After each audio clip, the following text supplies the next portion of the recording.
Welcome back to Lakshmi pickles. నేను మీ సాయి గణేష్. నేనైతే ఈ రోజు మీకు ఈ వీడియోలో చికెన్ కారప్పొడి చూపించబోతున్నాను. నేమ్ ఎంత క్రేజీగా ఉంటుందో, టేస్ట్ అద్దిరిపోద్దబ్బా. దానిలో వాడే ఇంగ్రీడియంట్స్ చూపిస్తాను, చూసేయండి.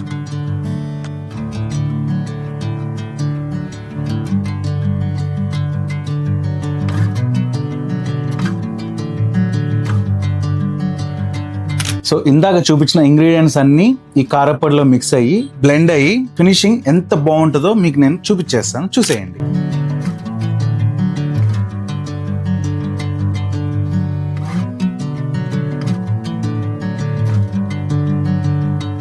మొత్తానికైతే చికెన్ కారప్పొడి రెడీ అయిపోయింది. ఒక్కసారి ఈ కారప్పొడిని చూడండి, ఆ టెక్స్చర్ గానీ ఆ కలర్ గానీ చూస్తుంటేనే మన నోరు ఊరిపోతుంది. ఎప్పుడెప్పుడా దీన్ని ప్లేట్ లో ఎంజాయ్ చేయాలా మన మీల్ లోకి అని అంత టేస్టీగా ఉంటుంది. ఇందులో క్యాష్యూ నట్స్ యాడ్ చేయడం వల్ల ఇంకా టేస్ట్ ఎక్సలెంట్ గా ఉంటుంది. ఈ చికెన్ కారప్పొడిని వేడి వేడి అన్నంలో కాసంత తగిలిచ్చి నెయ్యి అలవాటు ఉన్న వాళ్ళు నెయ్యి కూడా యాడ్ చేశారంటే ఆసమ్ టేస్ట్ ఉంటుంది అబ్బా. ఈ చికెన్ కారప్పొడి మీరు కానీ ట్రై చేశారంటే ఎవ్రీ బైట్ లోను ఆ చికెన్ ఫ్లేవర్ ని ఎంజాయ్ చేస్తారు. ఈ చికెన్ కారప్పొడి అయితే ఇడ్లీల పైన, దోశల్లో స్ప్రింకిల్ చేసుకొని, మరియు రసంలో ముఖ్యంగా చెప్తున్నాను, రసంలో కానీ కారప్పొడి మీరు ట్రై చేయండి బాస్, సూపర్. అంతే, ఆ రెసిపీ ఆ టేస్టే వేరు.